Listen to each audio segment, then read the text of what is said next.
Welcome to Under the Microscope, your go-to podcast for materials and nanoscience. I'm your host, Pranoti Kshirsagar, PhD in materials and nanoscience. With each episode, I introduce you to a scientist working in the field of materials and nanoscience. And we talk about their groundbreaking research, their career journey, their innovative discoveries, and their inspiring stories. We explore the fascinating world of nanoscience together. Today's guest is Francesca Calegari, a leading figure in the world of ultra-fast science and Attosecond physics.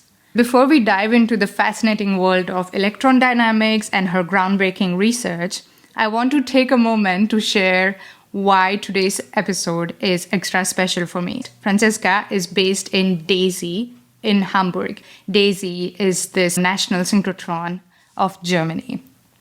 DESY. DESY is a very special place because during my PhD years, I attended my very first Women in Physics conference there, and it was organized by the German Physics Society. It was at that event where I met some incredible women in the field of physics, including Christiana de Moraes Smith, the female Brazilian physicist who went on to be the very first guest on my 42 question series and scientific twist on Vogue's 73 questions. I will include the link to Christiana's episode in the show notes, so be sure to check it out. And also, speaking of full circles, the Science Talk is now the official science communication partner of Quantor, which is an outreach project funded by the German Physics Society. So the Deutsche Physikalische Gesellschaft, which is DPG, and Quantor is part of the major project to celebrate the Quantum Year of Science and Technology 2025. It feels amazing to have come full circle in so many ways. I'm also curious to hear where you're listening from. So if you're tuning in, please take a screenshot and share it on your Instagram story or post it on LinkedIn and make sure to tag the Science Talk accounts on both those platforms. This definitely helps spread the word about the podcast and bring amazing materials and nanoscience to an even broader audience. All right, without further delay, let's get into today's episode. But first, a very quick word from our sponsor, Twitter Insights Pro.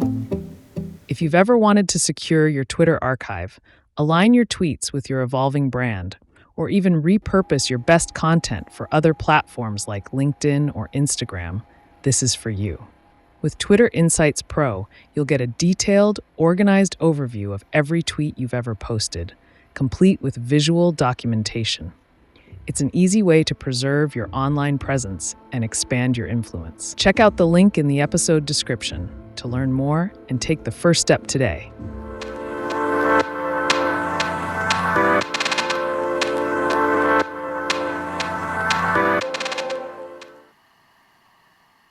Please welcome Francesca Calegari, a professor at the University of Hamburg and also works at DESY. Welcome, Francesca. How are you?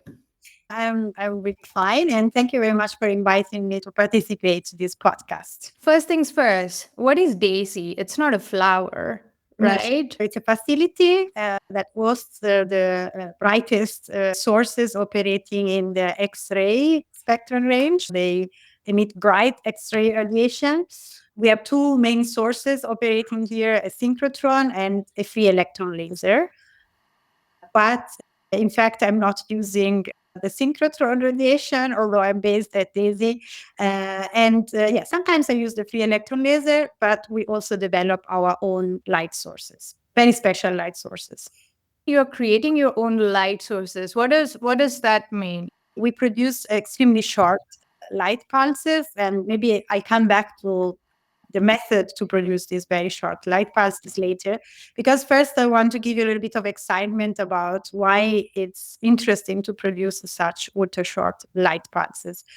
First of all, matter is not static, it's dynamic. Matter is constantly subject to external stimuli, including light or sunlight coming through our atmosphere and triggering a number of processes of biological or chemical relevance. matter is responding in a very dynamical way. And from this dynamical response, the majority of the biochemical functionalities, for instance, are emerging. So in order for us to understand a specific function of matter, which could be, as I said, connected to biology, chemistry, but even material science, it's important to understand all these processes occurring at ultra fast timescales, because in fact, matter is reacting extremely fast to these external stimuli.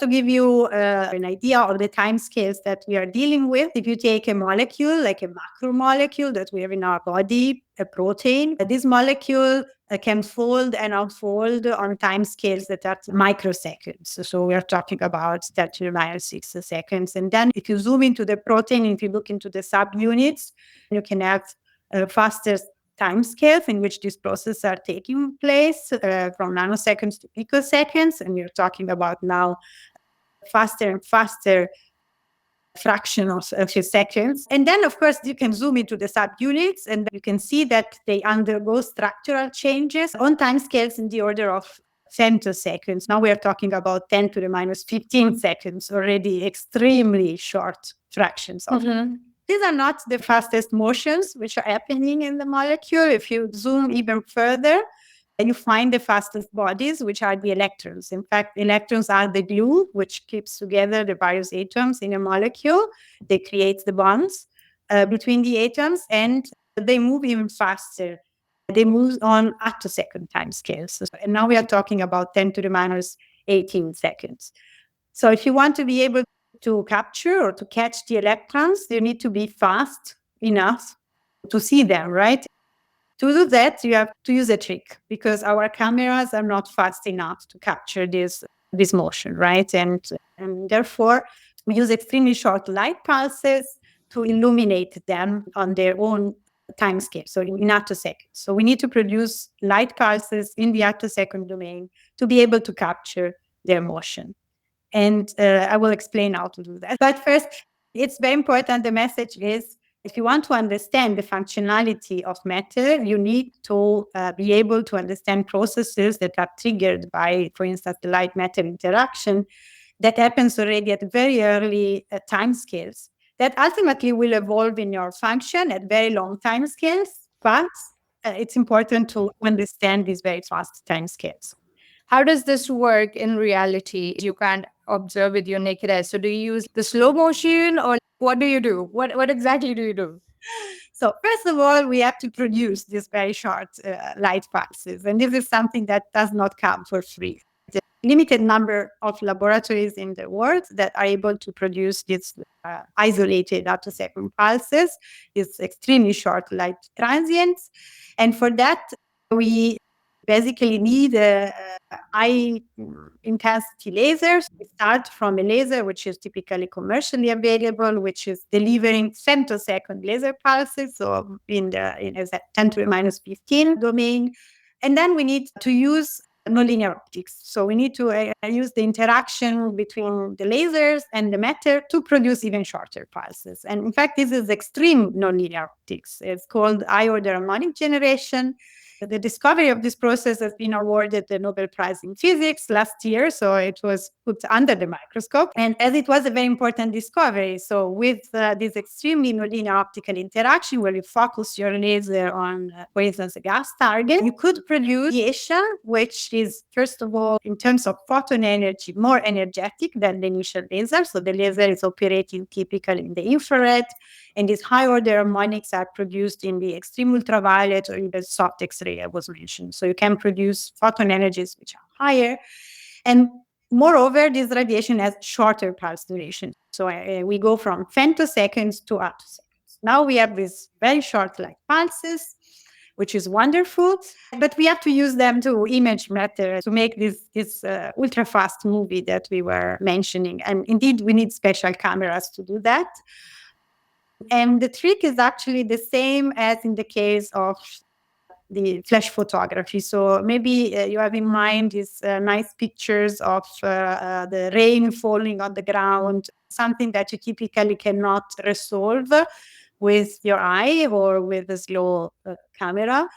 because you will see only a blurred image of the rain falling on the ground. So you will not see the drop falling. You're not fast enough to resolve this motion. As we said, we need to be fast as the dynamics of the object in motion. And so therefore, the trick is, okay, I have a slow detector, like in my camera. So I keep my shutter open, the camera is acquiring, and it's very slow. But I will illuminate the object with light only in a short instant. So if I flash the light with very short flashes of light, then I will capture the object in a certain position. Then the object will change the position and I flash again light and I will capture the object in the next position and so on and so forth. And then you see the dynamics of a fast object, which is recorded by a slow camera, but with very short flashes of light. No, that's the trick of flash photography, or you see the dancer in all the possible positions during the dance, or the falling cat or whatever. It is exactly the same trick. So we need basically the short light pulse to illuminate the object for, as I said, a very short instant that it's giving us multiple frames. Then if we record it at various time delays, as in the case of flash photography. But we need a triggering event. We need to trigger the dynamics in matter. And so we use a method which is widely used in the so-called time-resolved science, where we send the first light pulse to trigger the dynamics. So this will initiate the electron dynamics, for instance, in the molecule. And then we image it by sending a second laser pulse, which is our flash of light, like in flash photography. And what we image is, in fact, very different from a normal conventional camera, as normally what we do is that we ionize the molecular system, and then we look at the electrons which are emitted or the ions that are resulting from the fragmentation of the system. In a sense, we often destroy the system to look into its own dynamics, but we can repeat this for every laser shot, and then we can also change the delay between these two pulses. So you will have the first pulse triggering the dynamics, and then the second pulse is used to take the picture of the object at various time delays. And in this way, we can make a movie of what's going on in the molecule. Okay, this is so cool. This is so very cool. And thank you very much for explaining it to me in such simple words. So you are sending two light pulses. The first one is to activate the electron or start the process, initiate the process that you want to capture. And then the second light or laser pulse is the one that is actually capturing the electron or the ion, depending on what you're studying. Help me visualize the outcome. Do you get a picture like on your phone, or what exactly do you get? We use very sophisticated detectors and we get very difficult signals to be understood at glance. So we need post-processing of the data. And in order to visualize a molecular movie in which we see all the electrons going around, or the structure of the molecule changing in time, we need to collaborate with theoreticians and theoretical modeling. So the experiment provides a lot of information about the process, but theory is actually then making these nice final movies or putting everything together in a sense as they can then reconstruct how the dynamics is happening in the system originally, and helping us in visualizing nicely, as I said, how this glue, which are the electrons keeping the molecule together, are moving around in the molecular system. And so we, in a way, we benchmark theory, and the theory is helping us into visualizing how the dynamics is happening. So it's a very nice and cooperative way of producing scientific results with teams of experimentalists and theoreticians working together.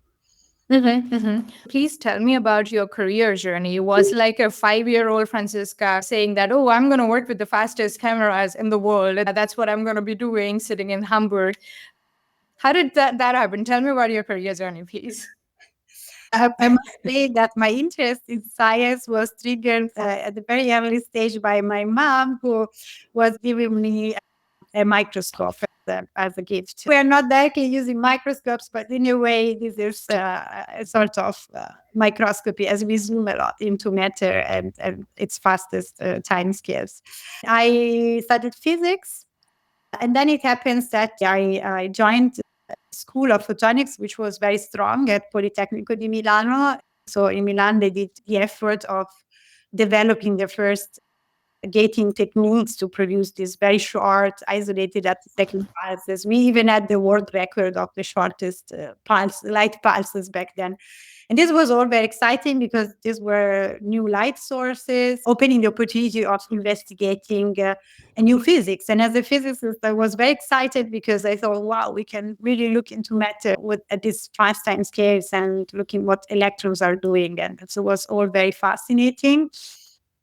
And then I stayed in the field. So I decided after my PhD to continue and to learn other techniques, mostly detection techniques that were very important to be combined with our light sources, as I said, to explore matter properly. And so I also was joining the group of Mark Racking at that time at Amulf to learn about the velocity map imaging, the detection technique. I also spent 1 year in Hamburg, or a little bit less than 1 year, joining the group of Andrea Cavalieri to learn about RPs, so to explore different directions, different detection techniques. Mostly I was trying to combine, as I said, our ability to produce short light pulses with advanced detection technologies, really looking to advanced experiments and attempt to image these dynamics in complex systems. I got a permanent position as a staff scientist in the National Research Council of Italy, and I also got a European ERC starting grant, which was a very good start for my group at that time. And then I moved to Hamburg, where I got this position that I have now, and I could get more resources and establish my group, continue to push the boundaries for, as I said, exploring the possibility of controlling matter at the electron time scale. Okay. This is really interesting. Thank you, Mother, for the microscope. Also, thank you for the plug or the wordplay with the microscope. You mentioned you started your science education and your PhD journey at Politecnico di Milano. Polyme, I think it is called. And I remember the second guest on Under the Microscope podcast, this was like 6-7 years ago, was Michel Celebrano. And he is working with nano antennas. And I can share the links of his podcast with you later on. And I can also put them in the show notes for anyone who wants to listen, because there is this connection as well. Wow, that is, and also congratulations, or rather, maybe it was like a long time ago. So for you, it's like a lot more achievement since then, but also the ERC grant that you mentioned, the European Research Grant, counts it, the Early Career Researcher, ERC. So it's that, right? ERC is basically the funding agency or European Research Grant call. And then there are various stages. I got the starting grant, which is the first step. Then the next step is the consolidator grant, and then you are in the advanced. Now it would be more in the advanced category. So I will probably apply again, either advanced or synergy, which is another option. So there are various options depending on the career stage. But at the starting grant level is actually very important because it's a substantial amount of money that you get to start up your group, which is not so common, right? Because you're young, you want to hire people, you have ideas, you want some expensive instrumentation. And the ERC is really helping in that, especially if you are located in places where you don't get big startup funding. In general, it's never happening until you get the chair or something, right? So having these kind of startups is very important at the young investigator level. Yeah, absolutely. And you also mentioned you also spent some time in Amolf in Netherlands. We have also had, I think, 2 or 3 guests from Amolf. Said Rodriguez, he works with the noise, and we also had a PhD student from Amolf. So I feel like the more people I talk to, the more just featuring on Under the Microscope. With every passing episode, every new episode, I see there are so many connections in the world is so small in a way. It's really interesting for me. as a material scientist who has a podcast now. So it's just quite interesting for me.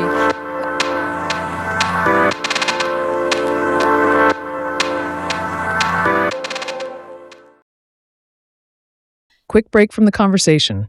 Just a reminder about Twitter Insights Pro. If you're looking to protect your Twitter history and make sure your brand stays consistent across platforms, this is the solution. With our service, you can easily download, organize, and repurpose your Twitter archive, turning your old tweets into new content for LinkedIn, Instagram, or even newsletters. Want to know more? The link is in the episode description. Don't miss out.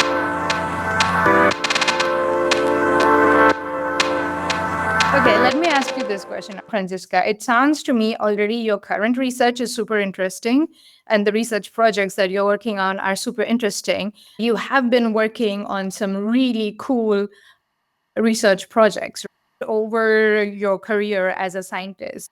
If you have to pick one research project that you're most proud of, or the most fun or quirky one, could you pick one research project and explain it to us in simple words in the section we call In Other Words?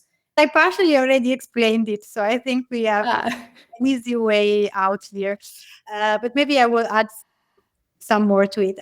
I was, of course, very proud of this work we have been doing in the aromatic amino acids. So this was like the very first time that the Attosecond technology was used to look into systems that are complex systems. Amino acids for biologists, of course, are little molecules, but for us, these molecules with functional groups are very large for us physicists, and really trying to see that our technology can be used really to look into these ultra fast electrodynamics occurring in such important systems for biology or chemistry was for me, I would say, a great achievement. Also because there were many skeptics. When I was saying that around the conferences that we wanted to push to study these biochemically relevant molecules, many were really saying, wow, this technology is very complicated. You will not understand anything. Or there were many skepticisms around. So when we were successful, I think that was a great achievement. It was also acknowledged a lot by the international community, and our paper is heavily cited. I think it's very well known as an achievement. I think as of now it remains my main achievement. Of course, we are progressing a lot, as I said. And what I'm very proud of the technology of my group is actually that the study we have been conducting in aromatic amino acids was done with, as I said, extreme ultraviolet attosecond pulses, which is ionizing radiation. So this is well beyond the ionization potential of molecules. This radiation is interesting, but it's not penetrating our atmosphere, right? It's completely filtered by the atmosphere. So it's not, in fact, triggering the main biochemically relevant processes on Earth. So the spectrum of the solar radiation, which is penetrating the atmosphere, is invisible, or for instance, the ultraviolet, part of the ultraviolet, portion of the ultraviolet. And the ultraviolet is triggering a huge number of photochemical and photobiological processes. So we are really concentrating now, and we've been very proud to produce the shortest ultraviolet pulses, not yet in the attosecond domain. So we generated sub 2 femtosecond UV pulses. This as of now, the shortest UV pulses used for measurements, and enabled a really new science, because now we are looking into these electronic processes in molecules triggered by UV light. So they really have a biochemical relevance. So no longer ionizing the molecules, but exciting the molecules with UV light, as it happens every day on Earth, in our skin or whatever. So really mimicking the realistic processes. So for that, I'm very proud, because my group was really pioneering this direction, and it's very acknowledged. I would say that now many groups are working in this direction, and I'm happy that I triggered the science. That is really cool. And I can imagine why you picked this project as one of the projects that you're proud of. Let's go with that. Let's not underplay the other projects as well.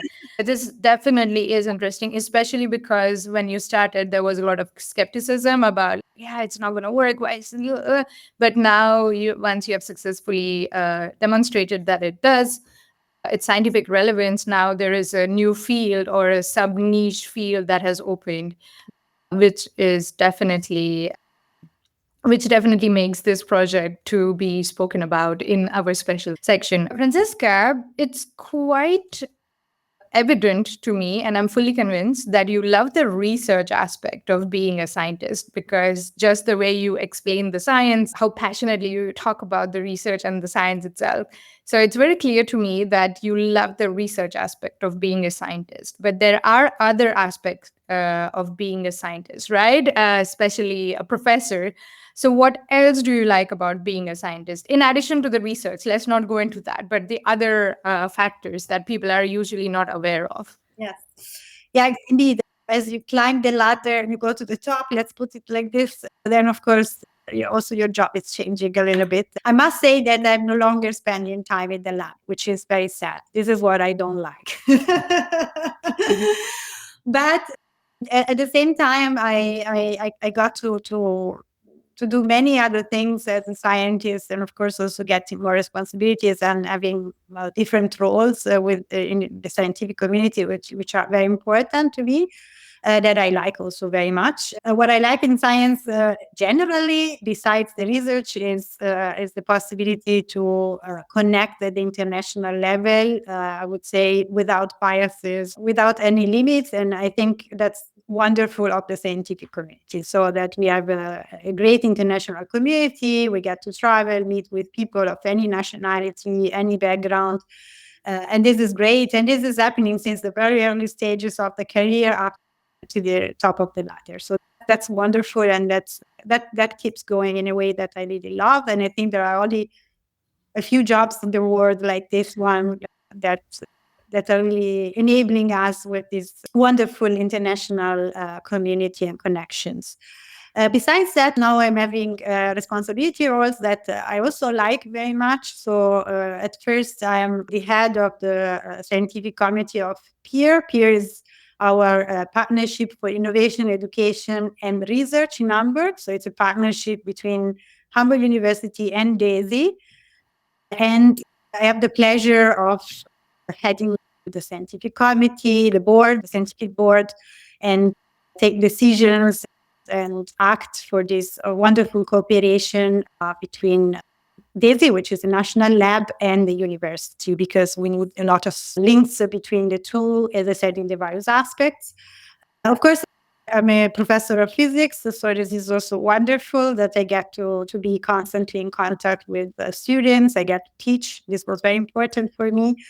I think it's really a gift, the possibility of teaching and of transferring knowledge, potentially have an impact on the education of students. And I'm training them mostly on Witterhaus lasers and what we do here, but I also enjoyed in the past training on basic physics. Education is very important for me, and I really would fight to stay in education. I would not give it up to teach, because it's very important. And last but not least, I'm also one of the directors of the Cluster of Excellence Advanced Imaging of Matter. So this is the Cluster of Excellence are actually initiatives funded by the federal government in Germany.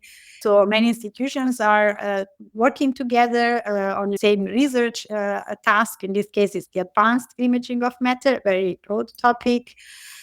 And the institutions that are clustering here in Hamburg are Hamburg University, DESY, Max Planck, and the European XPEL.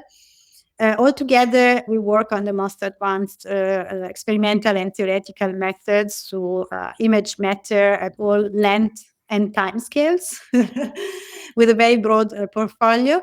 And one of the three directors of this cluster, and it's a lot of fun to get to see how the cluster is evolving, the amazing science we are doing work together, and organizing and the training for the students, and looking into the developments also in terms of diversity and many other aspects to improve the quality of science on site. So this is generally very exciting. And we'll see. We are going under renewal now. We'll see if we'll be able to continue. As of now, it has been a wonderful experience. Wow. Okay. There is a lot that you're doing. So not just the research, but you're also doing 50 zillion other things, which are also exciting and important. You're absolutely right. The more you progress in your career, the more impact you can have, because then you are you're on the board, or you're leading certain clusters, or you're leading certain initiatives. So this is really interesting. And it's also, for me, it's interesting to know, of course, in theory, I know that as a professor, as a leading and a senior professor with such amazing scientific impact, you do have different responsibilities. So it sounds to me, Francesca, your research experience has been wonderful. Of course, I only got the highlight reel over the last, let's say, 1 hour or so. But if you had 3 wishes to improve your research experience, what would you ask for? And I'm not promising anything here, okay? Don't put me under. Yes. The gene in the bottle. Well, there are a few things that, more than a few things that, of course, would help a lot in improving science in general, the research environment. My first wish would be that we always have constraints with funding. Funding scientific research, especially experimental research, is very expensive. I came from Italy to Germany, of course, that's already the difference in terms of funding.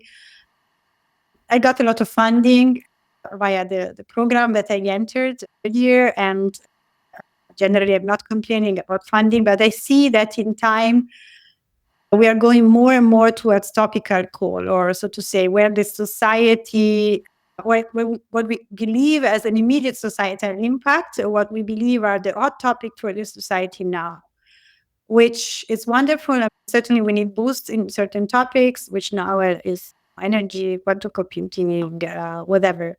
But I see more and more that we tend to basically adjust our science depending on the topic of the call. So we have to somehow enter the scheme and be able to apply to get the money for a topic and call on a specific topic, which is not super nice, because I think sometimes as we orient or target our research over a specific topic, we lose the freedom of studying new things that accidentally could turn out to be even more important for those topics than what we originally planned.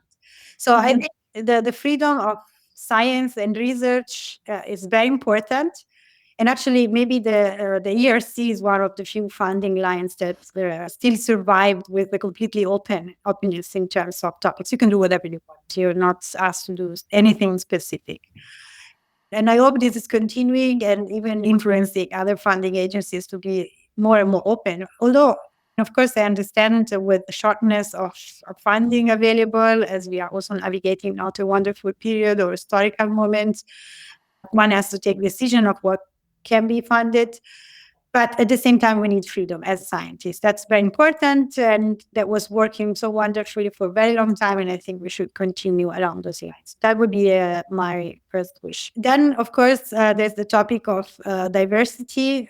Being a woman in the academic environment, I am trying to act as a role model, of course, and to try to improve diversity. And I even acted as a diversity director in our cluster, and participated in many events and initiatives to promote the participation of female scientists in academia.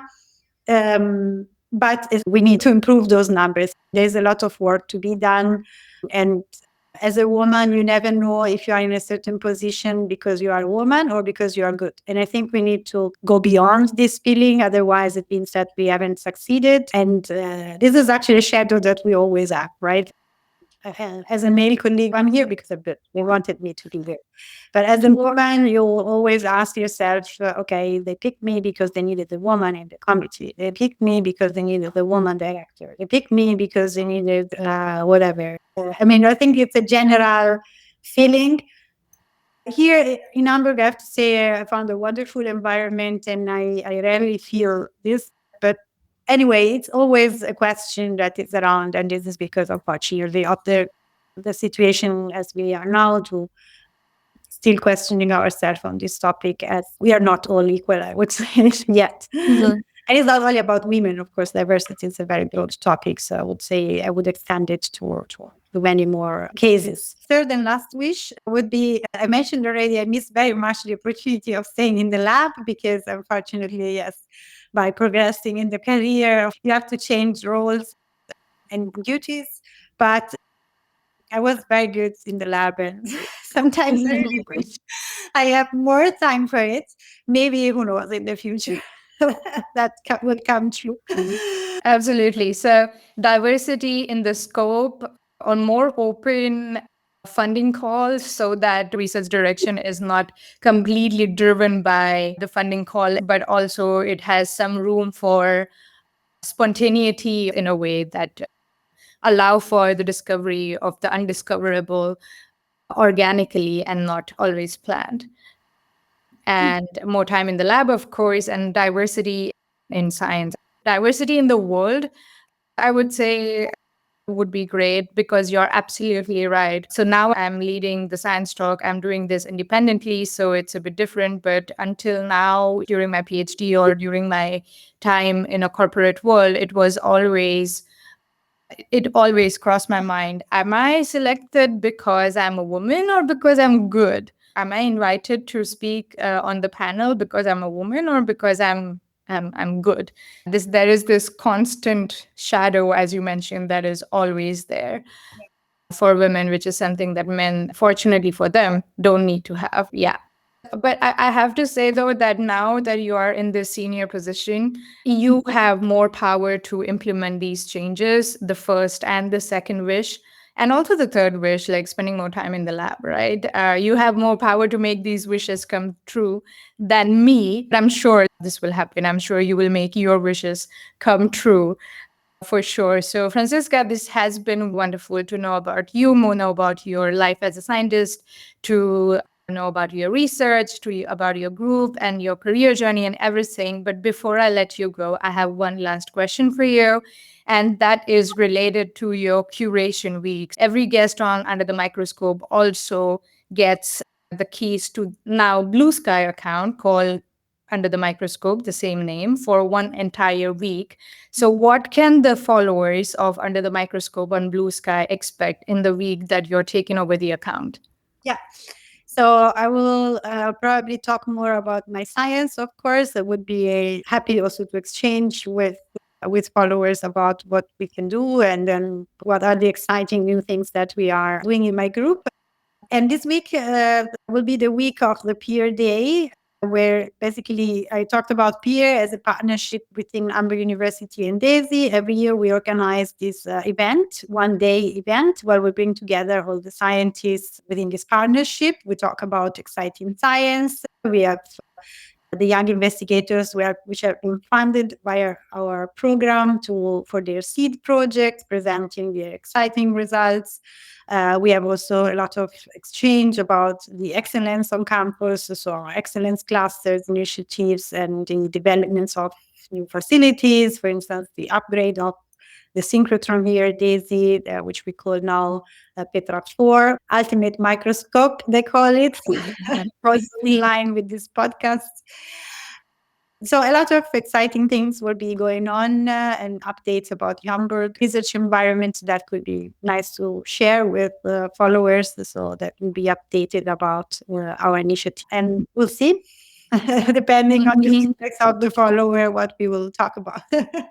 Oh, definitely. This all sounds super interesting. And also, I hope there would be like tons of Electron movies or these movies that you are capturing. This would be awesome. So, thank you very much, Francesca, for speaking with me. This has been wonderful. And now, looking forward to having you on Under the Microscope account of BlueSky. So, thank you very much for your time. Thanks to you. Thank you very much.